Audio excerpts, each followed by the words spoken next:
Hi guys, welcome back to my channel. मैं हूं advocate Bharti Dixit. तो दोस्तों, इस बार हम काफ़ी दिनों बाद मिल रहे हैं। काफ़ी दिनों बाद मैं वीडियो बना रही हूं।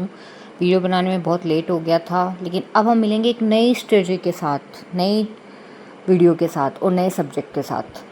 तो दोस्तों, पहले मैंने जो वीडियोस बनाए थे वो कॉन्स्टिट्यूशन था। कॉन्स्टिट्यूशन में हमने फंडामेंटल राइट्स पढ़ी, फंडामेंटल ड्यूटीज़ पढ़ी। लेकिन आज हम स्टार्ट कर रहे हैं सीपीसी। तो जैसा कि हम सब जानते हैं कि सीपीसी भी लॉ का एक बहुत ही इम्पोर्टेंट सब्जेक्ट है, जिसमें बहुत से लोगों को दिक्कत आती है पढ़ने में। थोड़ा टफ सब्जेक्ट है, लेकिन अगर इसको इंटरेस्ट के साथ पढ़ा जाए तो ये बहुत ही इंटरेस्टिंग सब्जेक्ट भी है।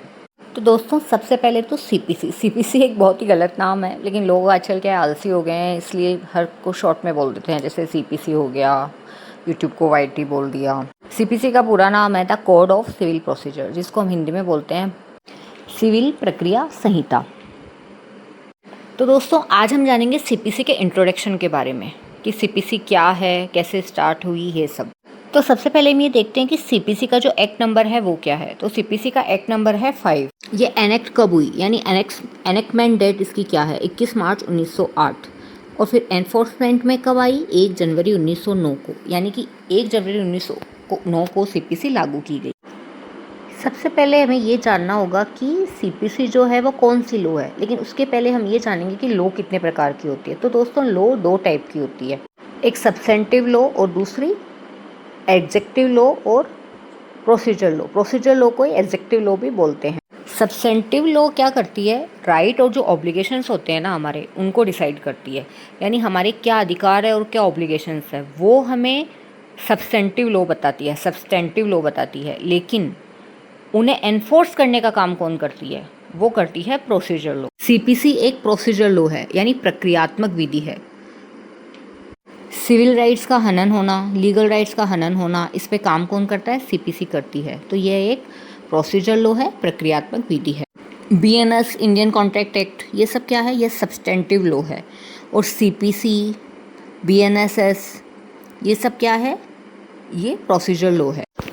अच्छा, अब सब्सटेंटिव लॉ हमें क्या बताती है। सब्सटेंटिव लॉ हमें ये बताती है कि आप मनी रिकवर कर सकते हैं। जैसे कि दोस्तों, आप सबने इंडियन कॉन्ट्रैक्ट एक्ट पढ़ा होगा, उसमें जो ब्रीच ऑफ कॉन्ट्रैक्ट होता है। ब्रीच ऑफ कॉन्ट्रैक्ट क्या होता है कि 2 पार्टी आपस में कॉन्ट्रैक्ट करती है, और जो पार्टी उस कॉन्ट्रैक्ट को तोड़ेगी ना, यानी कि जो ब्रीच ऑफ कॉन्ट्रैक्ट जिसने किया ना, दूसरी पार्टी उसे मनी रिकवर कर सकती है।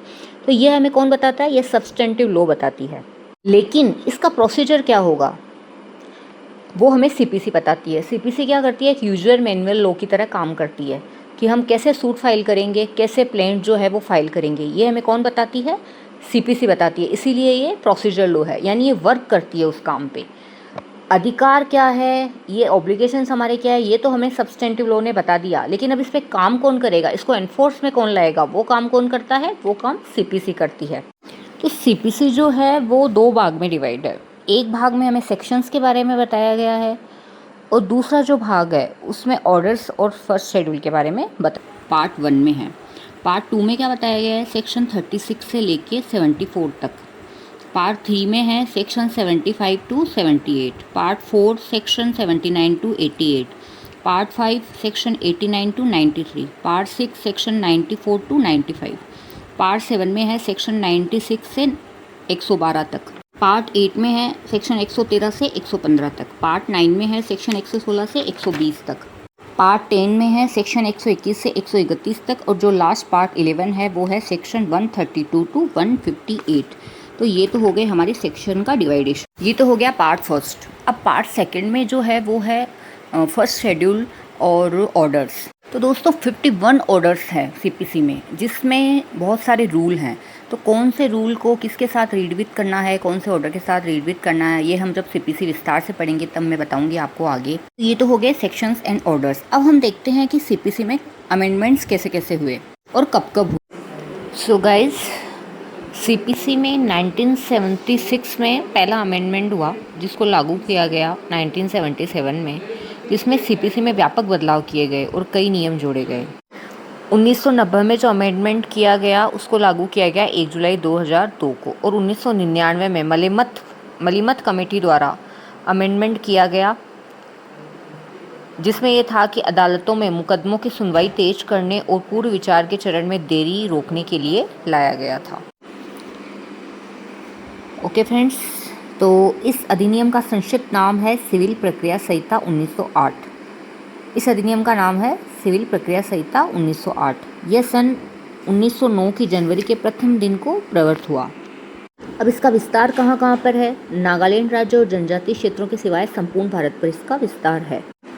परंतु संबंधित राज्य सरकार राजपत्र में अधिसूचना द्वारा इस संहिता के जो भी उपबंध है उनमें से किसी का विस्तार संपूर्ण नागालैंड राज्य या ऐसे जनजातीय क्षेत्रों या किसी भाग पर सहित कर सकेगी जो अधिसूचना में निर्दिष्ट किए जाए। तो दोस्तों, जैसा कि हमने देखा सीपीसी में सेक्शंस और ऑर्डर्स दो चीज़ें हैं।